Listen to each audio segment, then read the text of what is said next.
تخيل انك بتقبض بالدولار، لكن بتعيش في بلد تكلفة المعيشة فيها اقل بكتير جدا وارخص بكتير جدا. ايه هي النتيجة؟ انت فجأة بقيت غني. فجأة لقيت نفسك زودت دخلك من غير ما تعمل اي مجهود زيادة. طب هل دي خدعة؟ لا، دي مش خدعة، دي معادلة اقتصادية اسمها الجيو اربيتراج. ان انت بتشتغل ويبقى مصدر دخلك من دولة عملتها قوية او دخلها قوي، وفي نفس الوقت بتعيش وبتستمتع بحياتك في دولة تانية وبتصرف بتكلفة اقل. طيب خليني اديك معلومة مهمة. في ناس مش بتشتغل اكتر لكن عايشة احسن.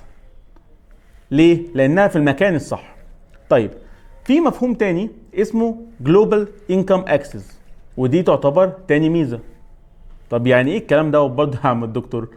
الشخص العادي محدود بسوق وبلد واحدة، عملاء محليين، فرص محدودة.